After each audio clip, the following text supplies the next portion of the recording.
¿Qué crees que pasó realmente con el caso de Elci?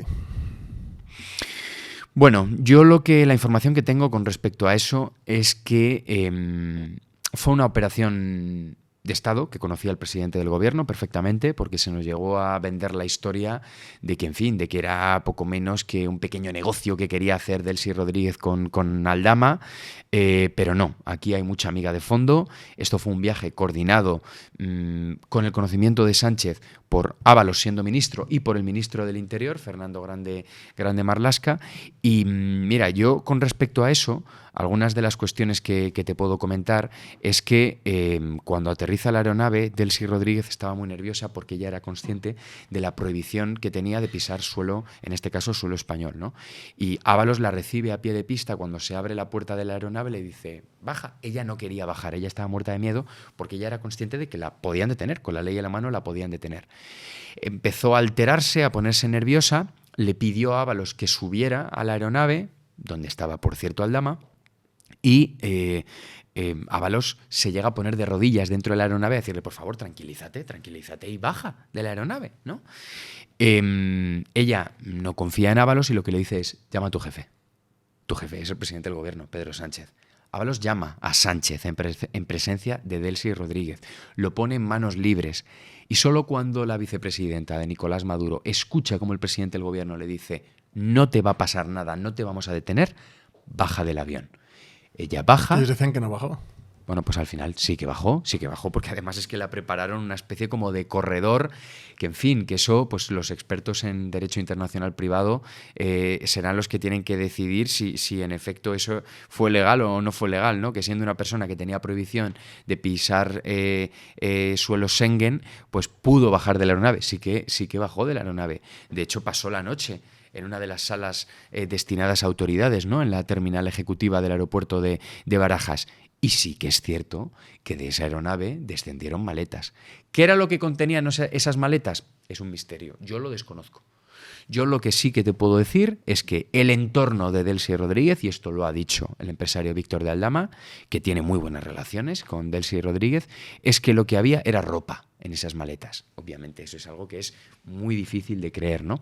Pero fíjate, hay algo, yo desconozco por completo qué era lo que había en el interior de esas maletas, pero hay algo muy llamativo. Justo antes de que se fraguara ese viaje, la aerolínea Air Europa recurre primero a Zapatero y luego a Aldama porque Venezuela debía $200 millones a Air Europa.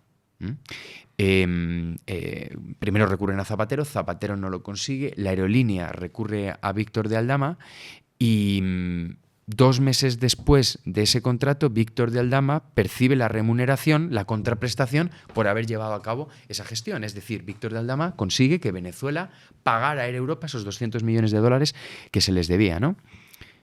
En ese interín llega el avión, se descargan las maletas y meses después, cuando Air Europa presenta las cuentas anuales ante la agencia tributaria, se descubre cómo ha habido ingresos de dinero en metálico. Por lo tanto, ¿esas maletas estaban cargadas de dinero en efectivo? Puede ser, es lo más posible. O de otras cosas, de oro, puede ser de otras cosas, ¿no? Sí. Que tienen valor. Y luego también, sí, la posibilidad del oro es también una posibilidad real. Y luego otra cuestión importante, esas maletas salieron del aeropuerto de Barajas y se introdujeron en unas furgonetas negras con los cristales tintados, propiedad de la Embajada de Venezuela en España.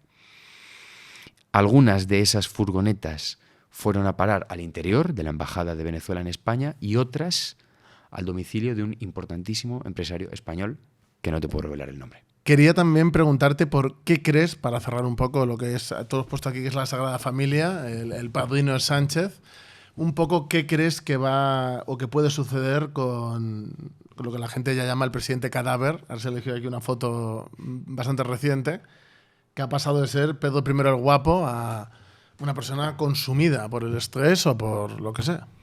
A ver, evidentemente la presencia que estamos viendo del presidente del gobierno, pues la única razón que tiene es que le están pasando factura todos estos escándalos, ¿no? Porque eso al final, por mucho que te cuides o por muchos esfuerzos que hagas, al final tu cuerpo acaba somatizando y tú estás por fuera como verdaderamente estás por dentro. Eso es evidente. Y el estado que tiene actual, el estado físico, solo es comprensible, pues en fin, porque él en el fondo está muy preocupado. La pregunta es, ¿está muy preocupado porque se ha dado cuenta de que todo el mundo a su alrededor le ha fallado? ¿Le ha fallado hasta su mujer, hasta su hermano, todo el mundo en el Partido Socialista? ¿O porque él era consciente de que se estaban cometiendo delitos y la justicia está rastreando todos esos delitos? Esa es la gran pregunta. Yo soy optimista y estoy convencido de que al final, entre el trabajo que estamos haciendo los periodistas de investigación, el trabajo que está llevando a cabo la Guardia Civil. Bueno, la Guardia Civil, la UCO más bien. La ¿no? UCO, porque sí. el resto de Guardia Civil les tienen un poco Sí, agarrados. bueno, la Guardia Civil al final depende del Ministerio Claro. del Interior, ¿no? Como la Policía Y Nacional. como la Fiscalía. ¿De quién depende la Intentan, Fiscalía? efectivamente, intentan, pero tanto la Guardia Civil como la Policía Nacional, como el Centro Nacional de Inteligencia, nuestro servicio de inteligencia, que por cierto es uno de los mejores servicios de inteligencia del mundo, están conformados en su mayoría por profesionales íntegros y por personas honradas, cuya labor y cuya motivación no es otra que salvaguardar el bienestar de los ciudadanos y del Estado. ¿Que hay corruptos? Pues evidentemente, como las hay absolutamente en todas las profesiones. Pero yo soy optimista y estoy convencido de que al final todo acabará viendo la luz y que hay muchas cuestiones relativas al presidente del gobierno que él es consciente de que aún no se han descubierto y que se acabarán descubriendo. Y es muy importante que él no solo ha tenido un entorno familiar, que hemos visto que se ha corrompido, ¿no? Está siendo investigado judicialmente por esto.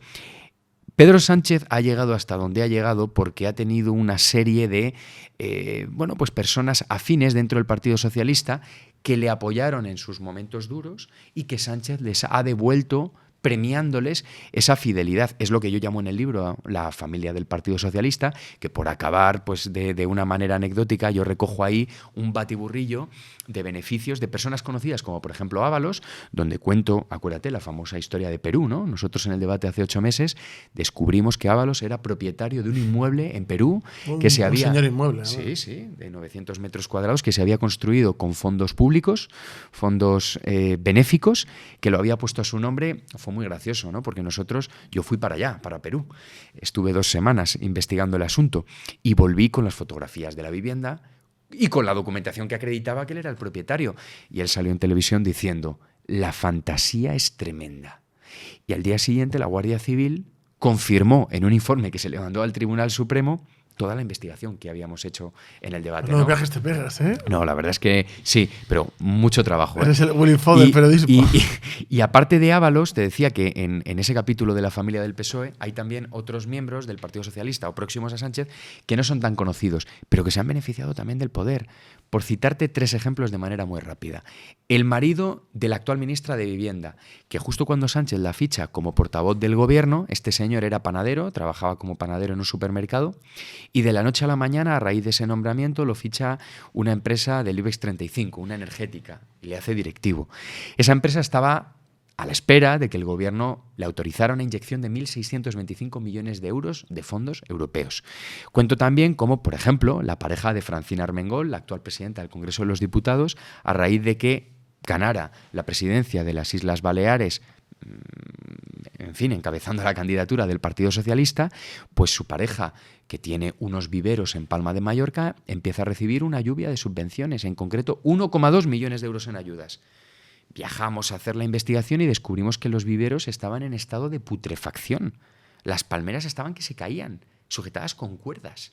O sea, una cosa dantesca. Y luego cuento otro ejemplo, por ejemplo, el número 3 de la ministra de Hacienda, María Jesús Montero, que se llama José Antonio Marco San Juan, que ha sido durante muchos años el presidente del Tribunal Económico Administrativo Central y que ha tenido que dimitir a raíz de los reportajes de investigación del debate porque se dedicaba a archivar pleitos fiscales de empresarios que le pagaban mordidas en sobres. Es que quedaba en una cafetería enfrente de su despacho oficial y recibía sobres con billetes, con fajos de billetes, y se ponía a contarlos. Y este señor está a día de hoy siendo investigado por la Fiscalía Anticorrupción. Cuando yo publiqué esto en el debate, la ministra salió a decir que eran bulos y a decir que por supuesto que ponía la mano en el fuego por él porque era una persona honorable. Tiene las manos chamuscadas. Chamuscadas. 24 horas después de que pusiera las manos en el fuego por él, la Fiscalía Anticorrupción abrió diligencias y a día de hoy le está investigando por corrupción y obviamente este señor tuvo que dimitir. El título está muy bien, ¿eh? La Sagrada Familia. Me alegro que te haya gustado.